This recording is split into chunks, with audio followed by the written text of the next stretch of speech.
All right, so like, who's your favorite baseball player, or You was your talk, favorite player? you talking to B face or to Yeah, me? well, I'll Yeah. talk to both of you. Favorite of all time? Well, probably Ted Williams, but I mean that's like way before my time. I was just reading a book about him. Well, it was about 10 years ago, but I don't know. I liked.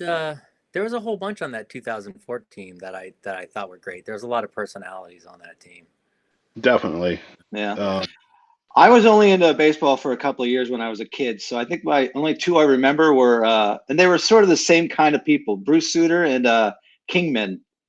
okay. They were like these go for broke type of players where their records were like crazy because either they do nothing the whole day and like strike out, Yeah, or they slugging. just they were like Kingman was a big slugger and Bruce Sutter was like the fast pitcher that either threw the game horribly or had like 0 runs against him.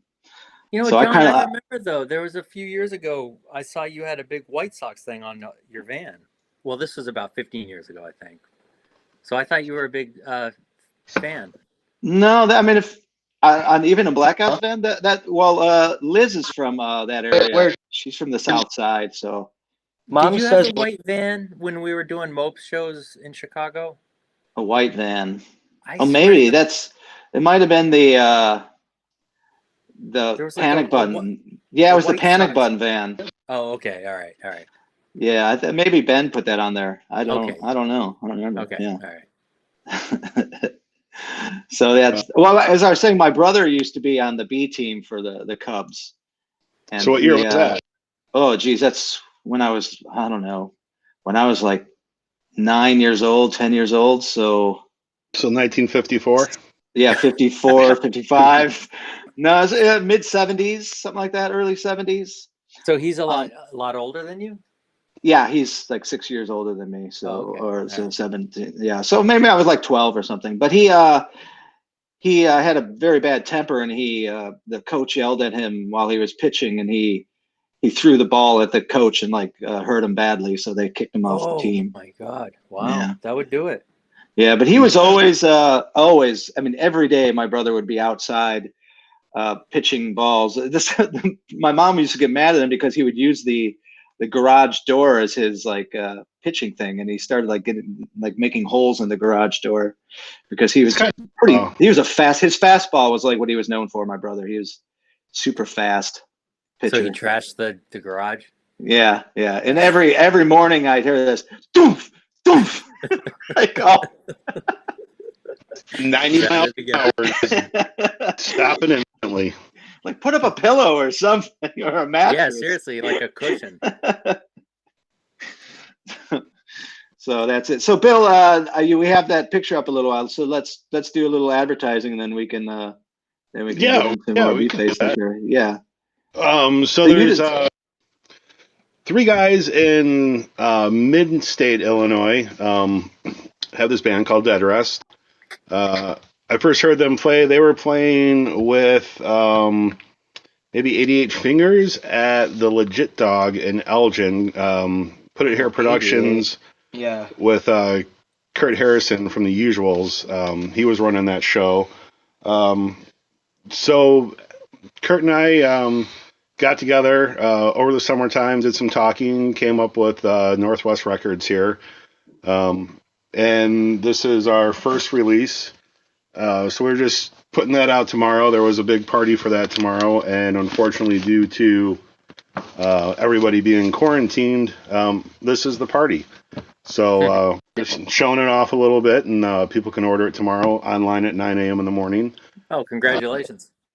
Yeah. So with trying to get an album made, and I don't know if you guys have experienced this, but with the demands of Record Store Day coming out during 2 times a year, once in April and once in November, various pressing plants get filled with solicits for that. And then being a band, you're trying to get something done. And there's always a waiting list. Sometimes other shops can turn them quick. Other times you got to wait on there. So we used a company called Lancaster lathe cuts, and Tony did a great job. These are all cut on a lathe. Um, so they'll run the signal in, and then the cutter head goes down to a piece and starts engraving grooves, and out comes a nice mono record for say. So So each that's what we have. individual one is made that way? Correct. They're all cut Wow. in time. Yeah. So that poor guy had to listen to this thing 36 times. So even if he didn't like it, he was forced to listen to it over and over and over again. Hey, Bill, before everything, all the shit hit the fan, I was in a record store in Evanston, and I think I saw a sign that they were putting off the record day. Is that true? To like June or something? Or June 20th, I believe, is the date. And what you may see is releases that you were hoping to get. I believe there's some issues with dates for the release. So um, you always have to pay attention to Record Store Day when you're reading. There's limited editions, exclusives, first times, and sometimes when you start reading at it, you can go, oh, well, this will be out later on down the road, just in case you miss out on it. I think this year you're going to see releases that were supposed to come out April 20th maybe start rolling into maybe May or June getting released and no longer being a sanctioned Record Store Day release. So there's going to be no record store day? Well, there is a Record Store Day. How much product? I think they had 600 and maybe 671 releases. How many of those releases still stay true to the Record Store Day release now, June 20th? I'm not. Yeah. You may have 600 and lose some in between, with this whole delay going on. Yeah. But it's we were kind of thinking when we started seeing like the news and the media, people being quarantined and trying to stay away from each other. Man, they line up all the way down the street, and once you open up the door, you try to accommodate as many folks at one time as possible. Our building is about 120 feet long, and they will go from the register all the way in the back room in our hi-fi room and line up just to check out. Last year, Simeon from Stupid Rad Merchandise had a little pop-up in here. So folks that were in line got to look at his, pins and shirts and stickers and everything. And they'd, buy their records and then come back in and swoop through by him and grab some stuff and, eventually just do normal shopping. They were all done with the rush of trying to get something. Yeah, right. That's cool. hey, B-Face, I said I wanted to hit on this just for a moment, just to set the stage here a little bit. But I know in the news we hear a lot about New York now because their cases. I mean, it's pretty bad there. But Boston was on that list too of being hit pretty hard. That's right? Yeah, it actually came really well. I don't know when it started, but there was a big spike because there was this like a biotech convention, and apparently everyone there got it. Well, I'm not literally everyone, but it was just a huge step forward. So, but it's like I was out today driving around, and did you ever see the movie The Omega Man? Yeah. Charlton Heston. It reminded me of that. It was like nothing. There was just like you go past like playgrounds and fields and shit that just where there just no one. There's people on the main drags, but not many. Yeah, my shock that I had because I was in Japan when most of it went haywire, and then they shut down Universal Studios. Yeah. And then I went back to Chicago, and Japan is in general they're usually wearing masks and very protective already. But then I kind of freaked out when I was in Andersonville in Chicago, and nobody was wearing any masks. Everyone was still out. I guess I had gotten a little bit of a glimpse of the horror to come. I think when I was.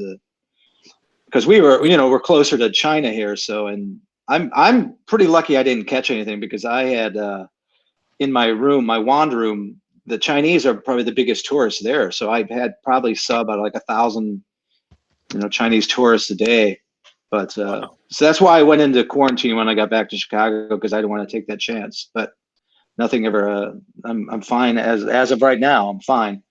Like a month later, so.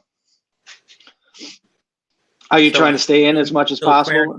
What's that? Oh, no, go ahead. Are you guys still quarantined in Japan? What's it like there? Well, it's kind of interesting. Like, I think the government was supposedly trying to hide it a little bit because they had to worry about the Olympics and they were worried about it being canceled. But then they finally canceled it. Now they're letting a little bit more information out. So people are now being a little bit more protective. But like I said, in general, Japanese don't really like touch each other and are always wearing masks already. So I think it probably has a slower curve build here. It's going up pretty fast here. Yeah, I don't think I believe they haven't. A lot of my Western friends that are living here who are getting a lot more news from the UK and the US are afraid that it's gonna escalate here still, because they're sort of living under a blanket of the government keeping it hush hush. But we'll see. Yeah, That's been kind of my more nightly YouTube rabbit holes now, is typing in, doing like the COVID-19, checking up on Italy, Iran, Germany, just watching how all these other countries are doing things. So in Japan, they had a drug or have a drug that they're trying to push now to kind of help cure people. I don't know much about that, but I read that on the same, or saw it on the same probably internet news that you saw too, that I don't have any inside information on that, but I know that they had it around because they were working on different influenza vaccines. So you are right. There was one that they were working on here, but right. I don't think there's any solution. They don't think they're going to have a solution, that type of solution, until for like a year or so. Yeah, that's what I heard. No vaccine for a good year. Yeah, it's more about treatment. I think they're trying to focus a lot on treatment too for it. Yeah. Well, I mean, all we need is, the nice warm weather and it all goes away, right? That's what the president. Right. Yeah. Well, by Easter. Yeah, I'm still going to have my Easter egg hunt. I'm going to have my neighborhood Easter egg hunt no matter what. Yeah. So I was actually talking to my sister, and she's kind of down in the St. Louis area, and she was telling me about how stores are doing these different displays in their windows now, so people can still kind of walk around, but they can't go into stores. But they're like building these sticker displays, and there's little Easter egg hunts in these sticker displays. So I think we might try doing that just to keep some spirits up. Yeah. So people can walk by the store and still see things in the window. Is that what you're saying? Yeah. Yeah, because yesterday they walked by and they were mad we weren't open, and they were, one idiot threw his garbage at our door and he was pissed he couldn't get in, and and sorry, dude, it's been like a national thing. Not my fault you huff glue and you can't read and don't watch TV. Yeah, so, what an asshole. Pretty much. So have they talked about the baseball season in Japan opening up a little bit, John? Has that kind of been out there? Have you heard anything with that? Oh, no, I haven't. I mean, baseball is not something I follow as much. I did see a game here, a Kansai game with Tigers. I think that's the Osaka team. Okay. It was pretty exciting, but I don't know a lot about it. My only having gone to a lot of games when I was a kid, my only thing that there's a couple things I noticed. One was that every player on the team has their own song that the whole audience sings, which is amazing. Like, you don't know what they're saying or what they're doing, but every time a different player comes up to bat, you'd hear the whole audience would go into this different song. So that's fascinating. The other thing I thought was interesting is that the Japanese are so polite that when they're trying to steal bases, they kind of try to make sure that the pitcher knows that they're stealing. It's this weird, it's like anti to the whole idea of like stealing. Yeah. But they ask permission. May I? Yeah, they ask permission. Right. So awesome. It's watching baseball with hyper rules is very interesting, because to me it's a lot less exciting, but watching the audience, they're way into it. It's very exciting. And the players, of course, it's Japanese, so they try to get everything perfect. So they're all really great players, but there is this level of politeness and paying attention to the rules and not trying to undermine anybody on the other team. Wow. And stealing the bases was the where I saw it the most, because they'd be like looking at the pitcher and the pitcher would see them, and it's like this game of like, is it okay if I steal? And then the pitcher's like, yes, but I'm gonna catch you. That's awesome. Ian corrected me about huffing glue and reading just fine. So he corrected you on how to huff glue? No, he said he huffed glue and he reads just fine. So that's your Okay. singer, the band Dead Rest on there. So that's where that energy comes from. All the glue, maybe. Yeah, Just kind of kidding there. No, it's not good really. for you. So Yeah. I there's not a lot of questions popping up. What's up with people right now? They're afraid to go Yeah. face I to think face. Dave Scott tried to catch me on something saying Corona, not flu. I'm not sure if he is, but if I said something wrong, I understand. I know that Corona is Oh, not that's a the. joke. That's Oh, a is it? reference, a Ramones reference. Carbona, not glue, is what he Oh, meant. Corona, not glue. Yeah, Leave it to you, B-Face, to get that reference yeah, before me. yeah. Right. Is that Dave Scott from That's Dave Scott from AOD, I think. Wow, Dave Scott from Adrenaline OD is Nice. that? I think I'm right about that. Anyway, yeah, there isn't much comments. What it was? Maria Surfing Bird is. She just had a record release too. That was pretty good. Are cats in Japan any different from cats here in America? That's actually an interesting question. Yeah, the one thing I'd say about cats is they see it as them as a lot more sacred here, so they roam the streets a lot more in Japan in general. And they're taken pretty care of. Like you'll see like bowls of milk and food all over the sides of the streets and stuff like that. So Well, that's they're a lot cool. more taken care of around here in general. But the cats themselves, I think they're the same everywhere. They care very little for humans unless they're hungry. Yeah, I tried getting Lance to come out of the his little hiding space today, and he sits inside the closet in the shop. Hangs out on top of one of the furnaces actually for whatever reason. It's nice and warm apparently for him. And he peeked his head and he looked at me and he's like, "Nope, I'm not coming out for you today," and just went back, and that was the end of it. So that was my time with my cat on there. Wow, we got Camilo Gonzalez in here too, who was one of the earliest members of Naked Raygun, who wrote Nice. he wrote the big one when I Surf Combat. Nice. Yeah, cool. But I'll announce now so people know we want to try to get somebody on onto the feed with us. So I was going to say the first one that I see that spells Glockenspiel right. I'll send you a link, and you can go up against B-Face for trivia about B-Face. And then you have some sort of prize for if someone's a winner, Bill? Is that the idea? Yes, we got a little secret package for them. Cool. So people will hear that in about 40 seconds, and we'll see if that works out. If it's not, it's okay. So B-Face, I don't. There's more important things going on in the world right now, but I was really looking forward to us finally get together again in Italy. Yeah, I haven't heard actually if that's not happening. As far as I know, it's still on. Yeah, Have you I heard think they anything? need to leave it on until it's obvious that we can't do it. But Yeah, I mean it's still often it's in July, right? So I mean that's yeah, long yeah. enough away. Yeah. I had some other shit that was canceled, but that's that's the only thing I think that hasn't been canceled yet. Oh no, you had one canceled too. The one that you were coming you were gonna do with Larry here.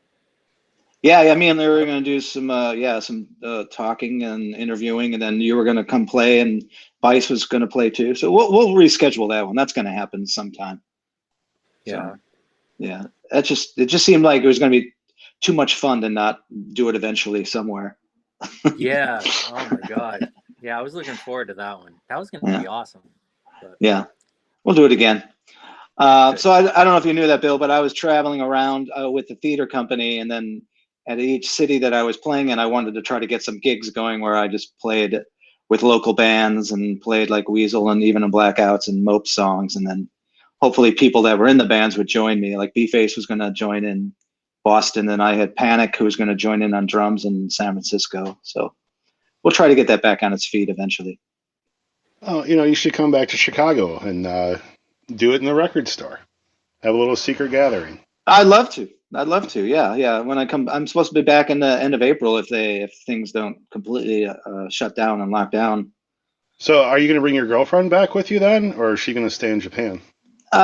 She'll be staying here. She's embedded with her 3 generations of family in our house here, so I don't think she'll be coming to Chicago anytime soon. So B-Face, what are you doing in your quarantine? Are you playing music at all? Are you writing, or what's? No, well, I've been drawing a lot more than I otherwise would be, but Yeah. I've been playing. Really, just been drawing and reading. Actually, don't go out much at all, and it's starting to get old. But I mean, we're in this for the long haul, so you kind of got to reframe your whole. Try not to let it bug you. Yeah. I'm having a hard time getting back into reading. I stopped. I've loved reading. I studied literature, and then I don't know, like 10 years ago, I just couldn't read anymore. So what's caught your interest? What are you finding that it absorbs you? Right now, I'm reading The Maltese Falcon, Dashiell Hammett, and the last one I read was a book what was it called? My dad lent me. Sorry, you got Called The Descent. But I got stacks. You'd think that now, with all this time inside, that I'd want to do more. Like I do a little more drawing and a little more reading than I normally would, but I don't know. It's kind of like I don't know. I lose interest easily. TV's always good. shiny object syndrome. Yeah, it's weird though. Like when with all this time in, I was like, oh, this is gonna be great. We're gonna get a lot of stuff done. I'm gonna just do tons of artwork because I see other artists and people I know are just burning the stuff out, and it's like I just can't. I can only do so much, and then I'm done for the day. It's weird. What have you been drawing? Any Ugly any fish. certain topic?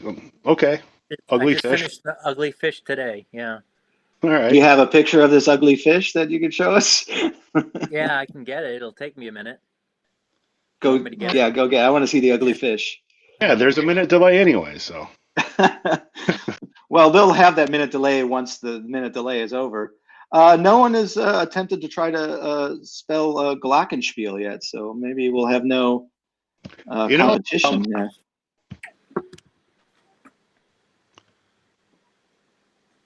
Okay. So I just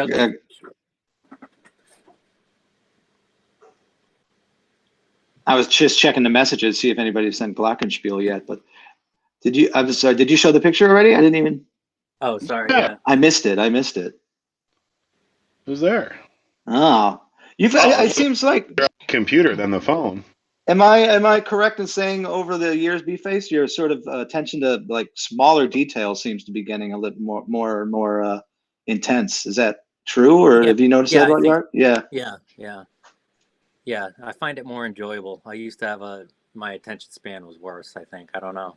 Yeah. But most of the stuff I did back then, like 15, 20 years ago, I was just sitting, drinking beer, sitting on someone's floor or something. So it was often rushed. Yeah. So not always, but this stuff I can sit down and spend a lot more time doing. So how's that Mopes one coming along? You got that?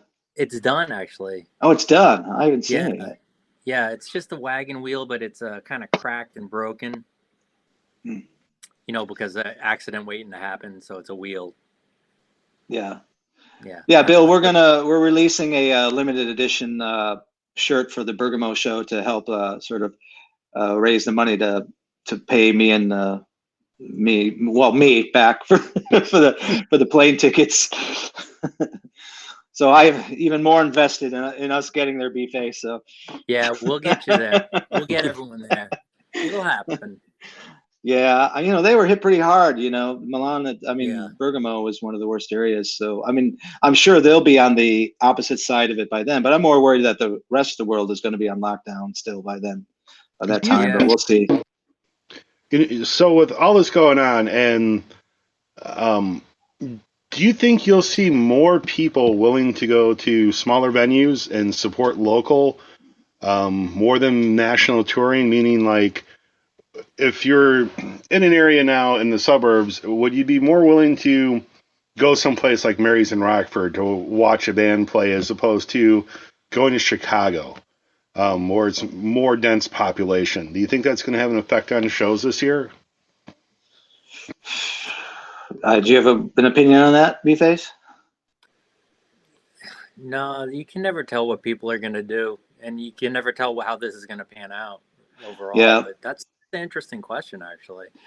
I think big shows are always going to be around. But I think what people are being forced into, which was going to have to happen eventually anyway, is moving more and more towards the internet sort of performances, live performances that way. So I think you're right, and maybe that the smaller venue shows might actually get a little bit more publicity than they were able to before, because it's going to be more of a thing now to have like small audiences, but then to be filming it live, streaming it live.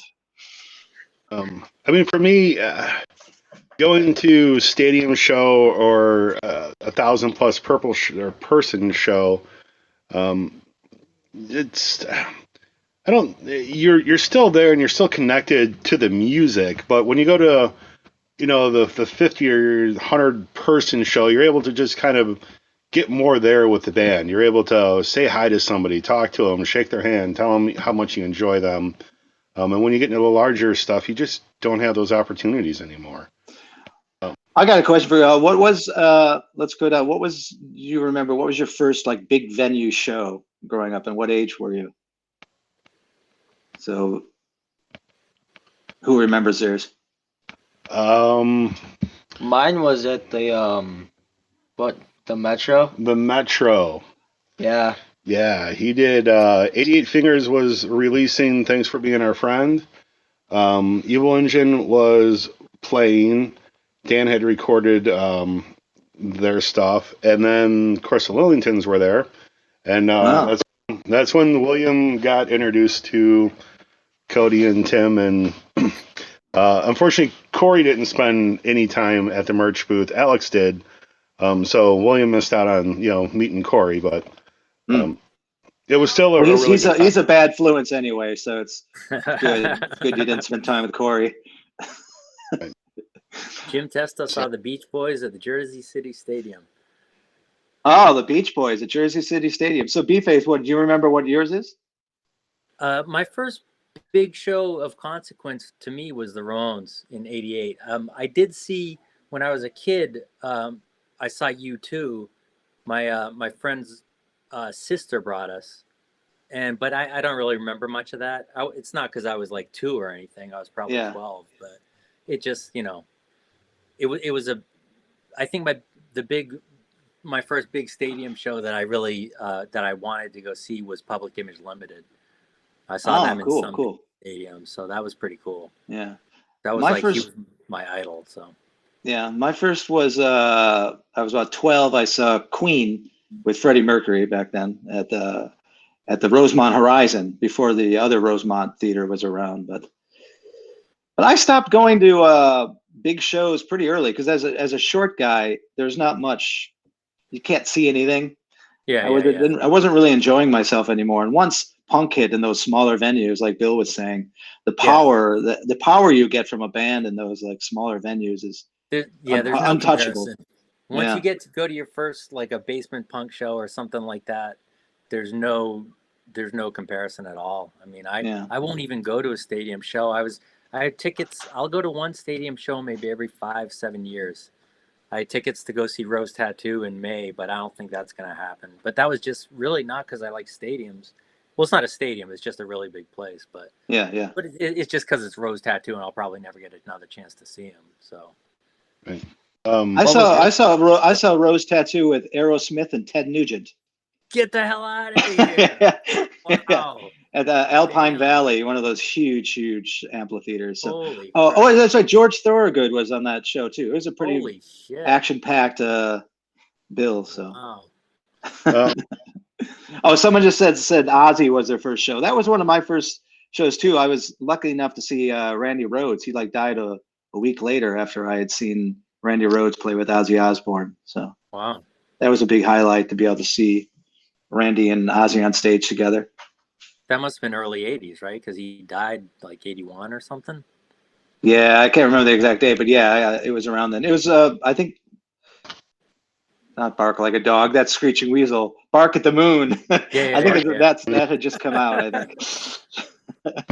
It's actually I think Ozzy, Screeching Weasel, you know. Oh no, it's Diary of a Madman. Sorry, Bark at the Moon was the first one without Brandy. I think it was Diary of a Madman as the tour I saw. That's right. Yeah, because I have the tour book. Did you used to collect like tour books as a kid too? Either of you? I did. Yeah. So I mean, going to like shows. So my parents weren't really big into going to concerts or anything like that, and you could latch on with things with your sister and get exposed to different things. I think what I consider like one of my first shows was Mr. Bungle and Grotus, and maybe it was at the Roxy in Atlanta. Mr. Bungle and who? And Grotus. Grotus. Yeah. Two guys, big ass drums, ambient beat all the way through for about 45 minutes. Mike Patton did this awesome kind of intro just when he showed up there. People were hanging outside and he was having fun, with the crowd and that. And then once the lights went out and that big flash of light hit, the whole place went nuts. It was my first night of actually crowd surfing and really getting loose with no parental supervision, period. It was just like, fuck, I can do whatever I want. Though I was supposed to meet my mother outside at like 10:30, and by about 11:15, I think my mom found her way into the pit to drag my ass home. That's awesome. So I definitely respect my mom for going into like a bungle pit just to get me out of there. And from there, I tried out larger shows, the Metallicas and like Queensryche, Suicidal Tendencies was playing that, so you had to go to that show. Doing Operation Mindcrime in its entirety with the big video in the background and that, so that was a really cool show. And just as you're doing things, being a young teenager, you're like, oh, this is kind of cool. But then when you really got to go to a small show and be face to face with somebody that you like, that's when you get kind of sold on. Okay, I'm not going to give $45, $35. I think $25 for a ticket. Yeah. I'm going to do $5 and I can actually talk to the people and get to know and support the ones that I've enjoyed listening to. Is this the Grotus you were talking about here? This can you see that in the screen? It could be. I have on occasion gone looking for that. If it's mainly ambient drum, it's probably that. Can you hear that? Oh, it's kind of like 9 Inch Nails or Ministry. Sorry, I have to get that out of there. Did you guys hear that, or is that just me? That was just you. Oh, I think B-Face heard it, though. Yeah, I heard it. KJ says he misses you, KJ. B-Face. What's up, dude? I met KJ for the first time in Japan last year, and yeah, we hit it off really good. Really, I was not surprised. I just didn't know much about him and Chicks Dig It, but he became like a really good friend. We had a great podcast talk too. I downloaded that. I got that. Yeah, it was good. It was a fun format where we basically went over the fallacies and the facts that you can find in a wiki page about his band. So. Nice. I don't know if we're going to have a guest on with you. Does anybody want to go up against B-Face about biography about B-Face? Because I'll just ask him himself and see what he knows about himself. Oh, KJ says he misses me too. Thanks, KJ. It sounds kind of like an afterthought, KJ. That's not too cool. Yeah. Oh, there's a couple people here that have Weird Al as their first big concert they saw. I think that's pretty cool. Weird Al, I think would be fun to see on there. I think I'd want to see him during the hype of all the Michael Jackson Thriller stuff. What was that one that he was doing? Eat It. Yeah, Eat It. It was great. Oh yeah. I just can't deal with big shows. I don't like the parking. I don't like the crowds. I don't like I don't hate the sound. If I can avoid a big show, I will. I mean, it's so rare. Me too. I stopped early. Like my best friend growing up, his father was a cop, and at night he would do security for like Rosemont. So I got to see a lot of shows when I was young, like before I should even have been there. And I was already tired of it by the time I was 15 or 16. It just wasn't interesting to me. Yeah. How about you, William? What? Well, you've been to a lot of shows now. Which one's your favorite show? Oh, my favorite show I've been to has to be Peg Boy. Okay. Nice. Yeah, that Larry can he's a performer. He can sell it. I I was gonna say, William, one of the ones that changed it for me, where punk was way more interesting to see, was his first band was Bhopal Stiffs, and they were amazing on stage. They were like, They're legends. oh my God, they were a force to contend with, that original lineup. It was so just, there's this guy, Vince and Larry were the front men, and they're just big guys, and their guitars were like teeny in their hands, and they were just so powerful. And the drummer played everything on one level, like all the drums were on the same level. And I thought that was fascinating to watch him play. I was crowd surfing, and I got Larry to crowd surf with me, and we were both screaming in the mic that night. Nice. Yeah. Yes, It doesn't take much to get Larry screaming. So that night at the show, I think the air conditioning was out, and by the time Peg Boy got on stage, it had to be 100 degrees, 105 degrees. Larry was already dying, and he hadn't even sang like a single lyric yet. So William got to watch him perform and literally sweat it out, and he was pretty used to the Legit Dog venue.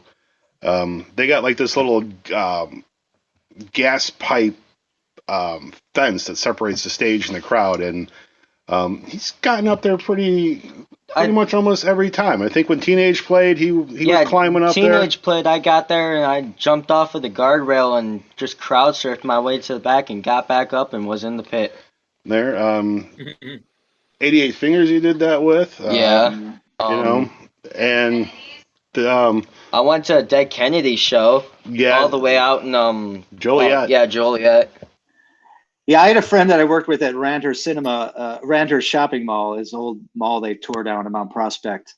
And he came in the next day with this, his face was all cut up in stitches. He was at a Dead Kennedy show, and someone stage dived right into his face with like combat boots on. Because combat boots were the things to wear in those days, you know. Yes. Yeah, but we went and when I know Skip wasn't, or Skip was singing that night, yeah. And I'm drawing a blank on Evil Engine, of course, played because we were there to support them. Evil Engine, Dead Kennedys, TSOL was there. So Dana Templeman saw David Bowie with 9 Inch Nails. I just thought that's a cool concert she saw. Oh yeah. Robert Letterman saw Jesus. Wow, he's old. Yeah, I don't know. Maybe his Second Coming tour, maybe, or something like that. That guy could work a crowd, man. He doesn't stage dive. He just walks over the crowd. Nice. You'd expect that from like a Depeche Mode show. Yeah. I saw Depeche. That was one of the shows I saw, one of the big shows. And that was, I mean, people were dancing in the audience, and that's kind of what it was about, because watching the band was just boring as all get go, because they're all just behind keyboards with everything pre-programmed. So they're just like pressing a button and standing there. Yeah.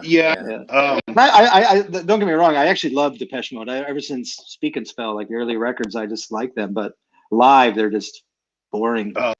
Songs of Faith, Love, and Devotion is kind of one of my more favorite ones of theirs. Especially the live version on there.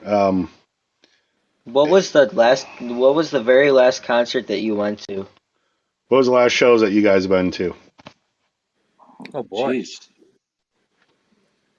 I saw, I see Jay is here. I saw the Prozacs with Lone Wolf. That was a while ago. That was a couple months ago, I think, at this point. I think I've been to more recent local shows. I'm getting something ready. There's a band in Japan that I that I love called Taco-san, which That's means your band, right? yeah, Taco-san is actually taco. Taco to them actually means squid. So it's san means, so it's like Mr. Squid is the name of the band. My last show I went to was Having Kittens with Coke Goat. Thank you. I was pretty stoked to see Coke Goat play that night. Actually, for like Coke Goat. Oh, Coke Goat. Yes. Coke Goat. Yeah. Is that a goat made out of Coke, or is that a goat on Coke, or is that a Coke with goat milk? We were trying to figure it out. I know that one night there was there was a lot of technical difficulties that night. Yeah, so that was a night that we ran into microphone cord issues and guitar cord issues. Yes. Everybody that played that night wanted to swing the microphone around, and we were going through chords. I think we went through 3 or 4 chords that night. Yeah, that's expensive. Yeah, this here is just a little bit of this. This is Taco-san. Let's see if I can.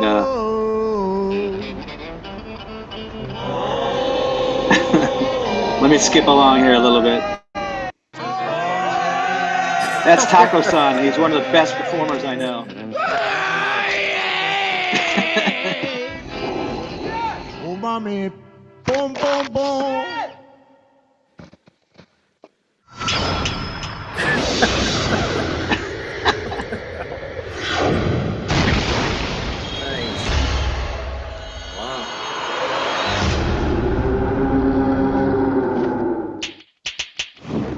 Oh, mommy, pom, pom, pom.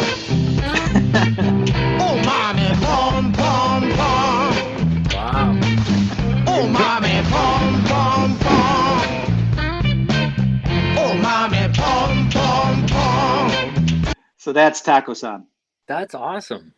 Well, the cool thing about him too is that he wears this. He always wears the fake taped on mustache, but he actually owns a kushikatsu place, which is like fried food, and he's really just a really cool guy. And his whole performance is like I forgot his name again. Bill, what's the American black soul singer? I always forget his name. James Brown. James Brown. His whole act is like a James Brown ripoff, but it's amazing, super funny. Because there's so many other talented soul singers. No.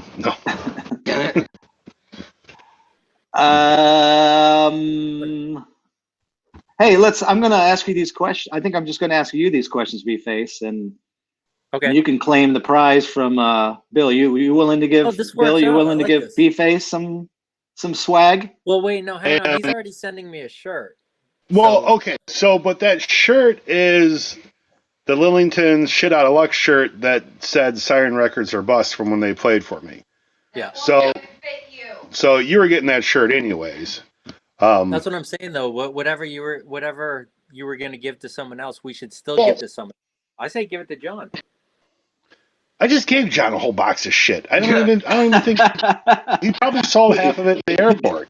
No. I almost left right away. I listened to a bunch of it right before B-Face. He sent me enough swag to cloth me for the year and to have music to listen to all year. Was that? I think actually got one of those.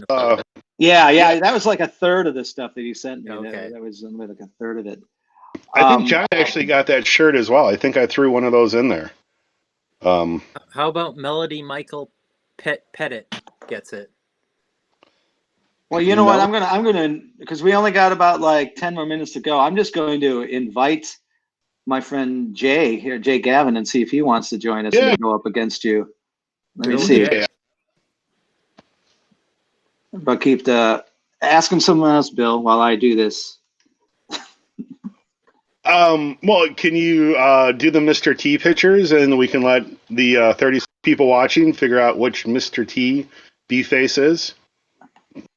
Oh, sure. Here, let me. I have to do this. Paste this link. Add guest. Try to see if Jay wants. Oh, you're adding him, so we're gonna use the fourth screen up with. Okay, so that might not work. Well, no, we could. I could still look at it now. So, you want me to show this picture? Like, There we go. so what are we trying to do, little Bill? column A, little column B, I think. Yeah, well, we're trying to figure out which version B-Face is. Is he Conway Twitty or is he Mr. A? Well, you got the hair like Mr. T, a little bit. I mean, he's balder, but you got the sort of the shape of the skull is more like the Mr. T to me. But you got kind of a shirt on like Twitty there, so I would say, you're more dressed like a Twitty than a Mr. T. Well, right now.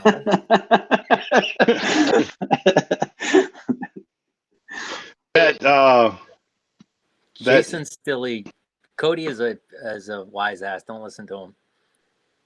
Cody Sorry. is a wise ass. Jason Yeah, is a wise ass too. Cody Oh, is- hey, look at here we go. Hold on. Let me let me get rid of this thing because it looks like we got Jay wanting to join us here. Where is he? There he is. Jay. Hey, Jay. Hello, Hello. What's up, Hey, am I there? you're here. Dude, I don't even know how to work technology. I can't believe I got here. You're It's here. working. Sweet. Good job. Oh, Hey, What's you want to go up happening? against B-Face for some trivia about B-Face for some swag from Bill? sure. I don't know how much I know about him. I know he's cute. Well, you'll get the swag no matter what. Yeah. Oh, So here's the way it goes. I'll ask questions back and forth. If the person gets it wrong, the other person gets a chance to get it right, and I'll keep track. So we got B-Face and Jay over here. Sorry, All right. Bill. I just gave away swag without No, asking. that's okay. That's all right. I'm gonna make John. Oh, pay for here. it. So we'll start with Jay here. So Jay, Screeching Weasel and the Queers toured together in the same van in 1993. On the West Coast section of the tour, how many people were in the van? Oh God. 7? Yeah, you're right.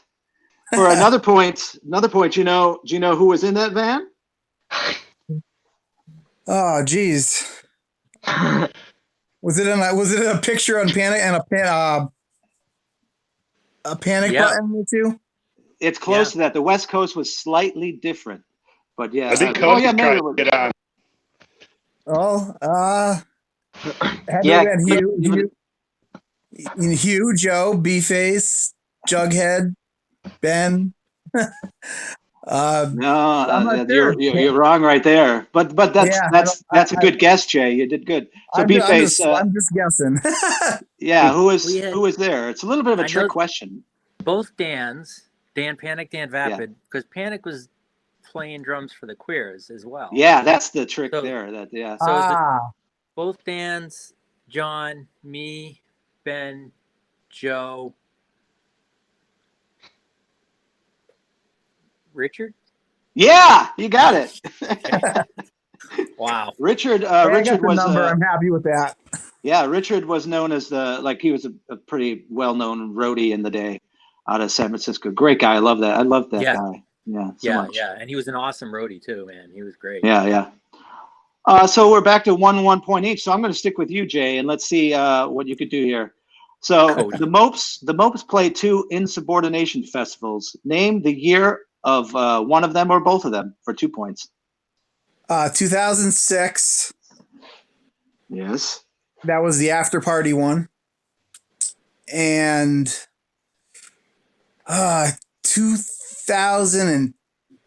2009. 2013. Oh crap. Yeah, but you got I the first one exactly right. So that's great. I'm not even going to give B-Face a point for that. 'cause I would have just told said 2007, and I don't know the other one, so Must have been a good one then. one of them was. Yeah. Now, Jay, this is for you because B-Face knows his own families. But what was B-Face's father's profession? Oh, I have no idea. Must have been a bricklayer. I know this. B-Face, what was your father's profession? He was a cop. Whoa. He was a policeman in Boston. In Boston? No, up in New Hampshire, Hampton. In New Hampshire. Hampton That's Beach. right. Right. Yeah. He's in Nice. New Hampshire. Awesome. I'm not going to give you that point, B-Face, because that was your father. You should probably know what your dad did for a living. That's fair. That So this is worth 2 points, Jay. This what is the month and year for the release of Don't Back Down? The year is 1996. Yep. And the month. I want to say July. Ooh, you're so close. Do you know it, B-Face? Must have been June. No, it was August. So I'll give it to you, Jay. You're 1 month off, so I'll give you that point. He's killing you, B-Face, about your own life. So B-Face, I'll go to you first on this one, since I've gone to Jay on all these. Fun in the Dark is the name of a Groovy Ghoulies record, B-Face, you played on. It is also the title of a song on the record. Which number track is it? 2. Which number track is it, Jay? 1. 3. 3. Well, 2 and 1 is 3. Carly Simon is number 1, I think, right? Yeah. That's right. Yeah. Now, Jay, this is the last question. What's the difference? Or actually, I'll ask you, and then we'll see if, because B-Face will know this. What's the difference between a Glockenspiel and a xylophone? Oh, jeez. I have no clue. B-Face, what's the difference between a Glockenspiel and a xylophone? A Glockenspiel is the shut the fuck up about. Do you have to blow the Glockenspiel? Now, one of them's metal. One of them has metal things. That is Metal correct. Yeah, the metal keys. The xylophone has wooden keys, and the Glockenspiel is a metal instrument. And the Pink Panther that's sounds why much Cody better likes on the Glockenspiel. Yeah. Well, Jay, you did very well. You got 4 to B-Face's 1. Well, actually 2. He got the Glockenspiel one. So you just won some swag. How do you say that? Swag. You just got some swag from Bill there, Jay. So I guess my socking B-Face paid off. I was actually surprised. You did really good. I didn't know any of those. You know more than me. And so just now that we got Jay here, say a little bit about how's your situation going there? Where are you at, and are you quarantining yourself here? Well, I'm at home. I'm still working. So my wife's working from home. I'm working at my job still. The kids are home, obviously, because they're not going to be in school for a while. Yeah. So I got anyone who's watched me on Facebook knows I'm tearing my house apart. So I've been spending all my time doing that when I'm not working. And we were supposed to have band practice today. No, Yeah, I know. And I saw you. I didn't get to watch the video yet, but I saw you post you playing one of the songs, and people seem to respond pretty positively to it. So yeah, well, that's really around cool. on you. I know you wanted to play it. Yeah, I love that song. I don't think we ever really played it live. Maybe that first week we wrote it or something, but I've always wanted to play that one live. So we will. Yeah, We will again. How are you guys all doing? I'm doing good. Okay? I'm holding up here in Japan, and I got an Airbnb that I rented for the month, so I've sort of quarantined myself here. And I take hikes like daily, just to try to stay active. I think Bill's like walled up in his record store with his family. Pretty much. Yeah, every night, right? In there, so we have an advantage. Like every person's got about 1,800 square feet to themselves, so nobody's on top of each other. Wife sits up front, she watches TV, and I'm about 75 feet away from her in my little makeshift cubicle, and then William's another 50 feet down with the guitars, and Cooper's upstairs in the office doing what Cooper does, playing with Lance and complaining. And then there's always the basement if you need to get away from somebody. Which is like 4,000 square foot. So there's plenty to do. I think we might start doing some bike riding and skateboarding here in the store. Yes. So Jim Testa says Glockenspiel is also handheld. I didn't know that. Is that true, B-Face? Are they all handheld? Not that I'm aware of, but ask Cody. He's the whatever. I don't know. I actually don't. I don't have any idea. I'd go with Jim on that because otherwise, why would he have said that? I know Jim is he's pretty wise, that fella, so he probably knows more about Glockenspiels than us. Do you actually, is that just a joke with you and Cody? Do you actually play one, or do you?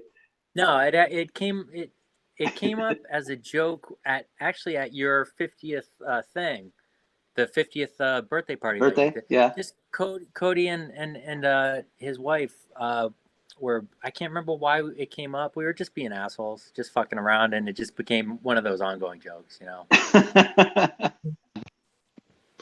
Jay, you were there too, right? You were at my house for the 50th birthday, right? Yeah, my wife Andrea and I were both out there. It was amazing. Yeah, that was a good time. Yeah, I had planned it for a year, so I should have expected it was going to be that good, but I didn't expect the emotional aspect of it. I mean, like, it was really emotional. Like, I had so much like hugging, and I forgot that people hadn't seen each other for years and years too. So it was. Yeah. On a side note, that was the most expensive show I've ever been to. Oh, look at well, you got very not good food, and you got to hang out with all your. It was worth it. It was so worth it. You guys went all out. It was amazing. Yeah. Did you get to stay for the show the next day, or you had to head back right away, right? We were there just for that show. Yeah. Wow. You drove all the way out for that. I haven't been to a basement show. It was the best basement show ever. I saw the Mopes. Are you kidding me? It was amazing. That video that was taken of the Mopes and the Manges is pretty great. That was by my friend David Bedencourt, who did the second failed Screeching Weasel documentary movie. But he did some really good shoots that night of the gig. He was only there for that one too. He flew in for that one show and then went back home. But I'm still trying to get footage from that. I'll send you the Mopes one. Yeah, the Mopes one is online somewhere. I'll send it to you. The Manges one is even better, but they're both pretty good. All right. I think Jay just. I was just going to say goodbye to Jay, and then he just got booted. So that was the end of Jay. Oh well. Now he's trying to get back on again, so maybe he could say goodbye. Let's have you say goodbye. There, you're gonna go live. There you are. You're back again. Okay, I'm gonna say goodbye. I'm trying to figure out how to use this thing while I'm on it. But hey, thanks for having me on. You guys rock. All right, Jay. Jay, is Bill one of your friends on Facebook already? Yeah. So make contact with him. We connected over the Lillingtons record. Oh, that's right. That's right. Yeah, he got you the Lillingtons record. Yeah. Yep. That was sweet. Contact him and he'll send you some swag. So. Yeah, we'll get him taken care of. All right, Jay. Bye bye. Have a great night, man. Later, bye-bye. guys. Thanks. Bye. Yep. And he's gone. So let's start wrapping it up. B-Face, someday. What's that? Mopes record. We still got to convince Vapid. Yeah, we will. We just got to work on it, dude. Yeah, maybe we should just approach him with some songs that are already written or something, so he doesn't feel like he has to do all the work or something like that. I don't know. No pressure, definitely. Yeah. Bill, me and B-Face have been trying to get Vapid to do it for a while, but we haven't really tried too hard. I mean, he'd probably do it if we really like. Well, that's the thing is, like, I don't want to pressure the dude. He's got his own shit going on, you know. Yeah, I know the whole idea behind the Mopes is that it's always fun. So if someone isn't going to go into it feeling that, the level of it's just for fun, then it's. I completely get it. I completely get it. It's kind of a weird paradox we're in, because we don't want to pressure him too much because it makes it no fun, but we want to do it because it's fun. Right. Go ahead and have like another small basement show, and then drink him well or feed him well, and when he's halfway in the bag, you just hand him the microphone, and everybody starts tapping and singing along. That's kind of, I was just thinking about this the other day. Gabriel from Las Palabras, a band from Costa Rica. Did you meet him, B-Face, at the he's shows? Cool. Yeah, he's a really cool guy, but he's completely nuts, and he doesn't mind me saying that he's completely crazy. But he kind of he asked me to play a show with his band down in Costa Rica, so they paid for me to get there. It was great, and I stayed with their Carlos, their bass player, and he fed me like fresh fruit every day. It was amazing. But Awesome. what he didn't tell me is that he had planned on recording our rehearsal and releasing it as a 7-inch. So I was pretty angry at him, but I mean, like I said, he's a completely crazy guy, but very driven for his band. So I kind of warmed up to it. I just put some restrictions on it, but we're the rest of the band is trying to rehearse. You know, we have like 2 days to rehearse before we're going on a tour. Like I had 20 songs to learn, and they had like 10 of my songs to learn. And they're all of a sudden, all these people are coming in with like recording equipment into our rehearsal space. I'm like, what's going on? What are you doing? Okay. So he didn't tell the band. He didn't tell me. Like, so Wow. yeah, it was pretty crazy. But like, I wonder if he was afraid you would have said no, maybe. Nah, he's just nuts. Just didn't think of it. Okay. But it actually turned out pretty good. But I limited him. I said, we can't record any of these Weasel songs. I don't feel comfortable doing that. I mean, you know, they're not, most of them Ben wrote, so I don't feel comfortable having I you mean, like. that makes sense. Yeah. Yeah. So we just did some of his songs and then released it as a 7-inch. It's pretty good, actually. He's got a good. I don't remember. That's another thing I'll try to put in the notes too. Okay. It was a few years ago now, but I'll put it in the comments and I'll send it to you. All right, so let's start wrapping it up. Bill, you got anything last things you want to say? We had this nice picture of B-Face there that I didn't get to show yet. No. Looks like a yearbook photo. High school yearbook. Yeah. How old were you here about B-Face? Early 20s, I guess. I don't know. I don't know. I'm not sure what year that was. That was from the Move Back Home LP. That means nothing to me, year-wise. That's See, like I said, No, B-Face, we know 96. less about our bands than the fans do. So. Yeah, probably 94, 95. Okay. Yeah. Yeah. I had to look up when that tour with you and Weasel. What I didn't remember what year that was. I guessed 94, I think, and it was actually 93. So I was off on that for myself. Yeah. I would have said 92, but so it was 93. Yeah, that's what it says on the internet. 92, we did the McGregors. That's the only thing I remember is because it was right after my 21st birthday. That's how I remember that. But I thought it was that summer after the McGregor show, which was in March of 92. Oh. But I guess not. No, you could be right. I mean, I looked up on the Google. Maybe someone can clarify that, but I think it was 93. And what I couldn't remember is you weren't in the van with us for the East.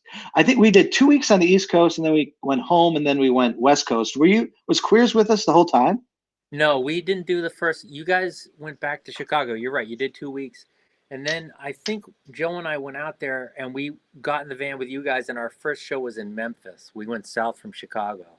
And so then we went through Texas, and then remember out and broke down out in the desert. Yeah, There was like the Leaf Springs we're going, and then we made it into California, and I guess we toured back. I don't know. I know we played in Colorado, so I was probably on the way back. Yeah. I always remember because of that.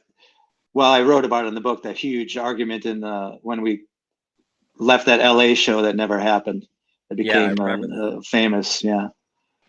Yeah, that was a tough day. Yeah, it was. Yeah. I wasn't you. I know, everyone was silent. It was yes. Me and Ben yelling at each other. It was an ugly scene. I don't remember. We were. Well, I did a little bit, but then I go, when I get angry, I'm sentimental. I just start crying instead of, yelling. So it just was really bad. It was a bad situation. Yeah, it was. A lot of tension. Yep. If you want to know more about that, read my book, Weasels in a Box. There you go. There you go. Good plug. You got questions, William? You want to ask these guys? Hey, B-Face, how long have you been playing guitar for?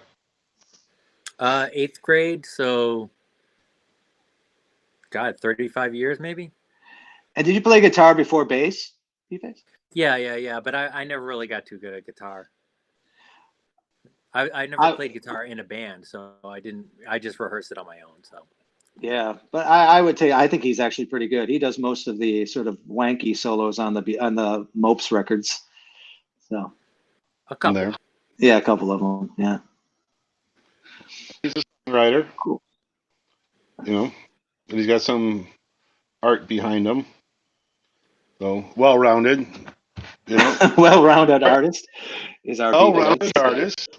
Yeah. Well, I want you all to stay safe, and You we'll too. get out of this alive and play some more music. Hopefully, I'll see you in July. Yeah, I hope so. And yeah, I think, I mean, if this all works out where we can travel again, I still want to get out to Boston beforehand so we could jam a little bit about on the songs so we could remember them. Yeah, yeah, we'll figure it out. Hopefully, it'll Yeah. happen. We'll see. Yeah. Yeah.